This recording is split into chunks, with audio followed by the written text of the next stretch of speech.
Frank on here for Seconds Out. I just want to get into, you put a tweet after Joe Joyce's comeback win against Cash Ali. You said, what do you want to see Joe Joyce in? What fight do you want to see him with him next? People said Dylan White. Some people said retirement. What do you make of that difference? Well, look, he lost 2 fights going into that, and having been on a real roll, and for me, he had to get the cobwebs out of his system, and he eventually did it.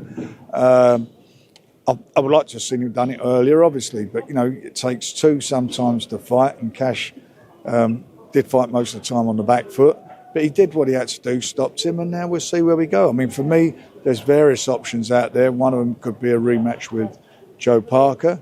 Another one could be a fight with Daniel Dubois. Do you get why people say or call for Joyce to retire? And would that ever come from yourself, or would you leave the team to make that decision? I'd leave that as a team to make it. I mean, he wasn't... I'd say to retire to somebody if he's taken a good hiding or taken a real good belting in there, but he didn't. He won the fight. You've seen fighters come and go. What would you do with Anthony Joshua next after that brilliant, brutal knockout? Anthony Joshua, he's got to continue what he's doing. He's got to keep winning while these guys, the 2 best heavyweights in the world, fight on the May the 18th, and there's a rematch after that. And these guys are all got to, you want to be there at the end of it. You want to fight if the titles are fragmented or get a shot at the unified champion. You've got to keep winning. Frank Garcia seems to be falling, Frank. What would you do if you were advising him? What would you look at? He seems to be like crying on Spaces, putting those images out. It's such a tragedy. He obviously needs some help. And the last thing he needs to be doing at the moment is thinking about fighting. He needs his mental well-being, and he needs support of his friends and family right now, because obviously something's wrong. And I don't want to be kicking somebody when they're obviously down and suffering, but when you're that way, you shouldn't be fighting. You should take a break and get yourself better and getting into a better place. And let's hope, all of us in boxing, hope that's what he'll do. I think that fight goes ahead. I can't see if he's... I mean, I haven't seen this today. What you're saying's happened. How can it go ahead? In Birmingham with Hall of Fame promoter Frank Warren. What a fantastic night in Birmingham. Thanks for coming in and putting on a show for us all. Yeah, it was a fabulous night. It was something for everybody. Real competitive fights. Winning fighters fighting each other. That last fight, it was so enjoyable and on the edge of your seat. The atmosphere was unbelievable. I mean, just both the guys deserve a big accolade. I did feel, though, I'm not being disrespectful to Brad, I did feel Nathan done enough to win, but I'm not going to complain because they both deserve credit for what happened there.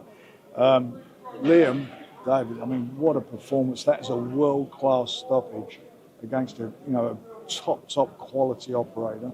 And he'd done the job in style. I mean, absolutely in style, and announced himself on the world stage, no doubt about that. I saw you literally jump out of your seat when Liam got that uppercut knockout, the joy in your face. Talk to us about being a fan of the sport as well as a promoter. Well, I just, he deserves such... I mean, when you look at what he's done, was that his 15th fight? And he's won the British, Commonwealth, European, and now the IBO. The other 4 belts are held by probably one of the best fighters, top 2 best fighters in the world. And what he did was just brilliant. I mean, from as soon as that first bell went, they got down on it, and he done a job on the guy. Done an absolute job. That was phenomenal. Frank, what did you make of Joe Joyce's performance out there? Cash Ali, 10 rounds and got a stoppage at the end. I suppose the general consensus online is largely disappointed with it, but what did you make of it? Well, look, he's coming off of 2 losses. Let's say how it is. And I think it took him quite a while to get his rhythm, get his mojo going. And, he did what he had to do at the end. I think if he'd have pressed him a bit more earlier, he would have stopped him earlier. But look, he got the stoppage and he's got the cobwebs out of his system. It's on to the next one now. From the performance tonight, do you think he has another shot at the world level? I think there's a great fight between him and Joe Parker. A great rematch to be made there. And you'll find out then. Fair enough. Yeah. Frank, Dennis McCann tonight. In the build-up, Dennis McCann 2.0 down at the Rotunda. How impressed was you with him today? I was very impressed. Brad's a lovely fella, excellent fighter, winning fighter again. I think he was 12-0 going into that, and he comes from a really good stable of guys, and they've got a good manager and trainer in Paul Stevenson, very well prepared. But I thought Dennis was the better fighter, obviously, on the night. I think he boxed extremely well, very patiently, and it was a great performance from him, no doubt about it. Could we see the rematch with Baluta next for Dennis? That's what we'd like to do. Yeah, that's what we'd like to do. Just on Pierce. On what?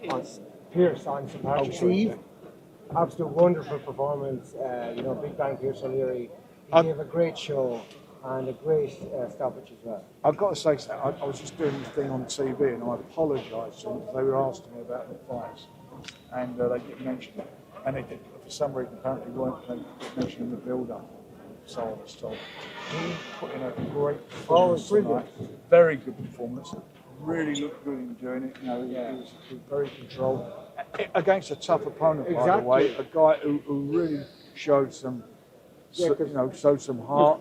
But the stoppage was brilliant. It was, because Pierce's usually get guys out early, Yeah. And this guy didn't. He went down, but he got back up, and I thought, Pierce could be in trouble here. He isn't used to going into the trenches, but he did. And, great from the other guy, but great finish from Pierce to get that back that he'd never had to do before. Well, you've done my interview. Sorry. Brilliant. No, that was good, and I agree with everything you're saying. Brilliant. God bless. Frank, just away from Happy this St. card. Patrick's Day.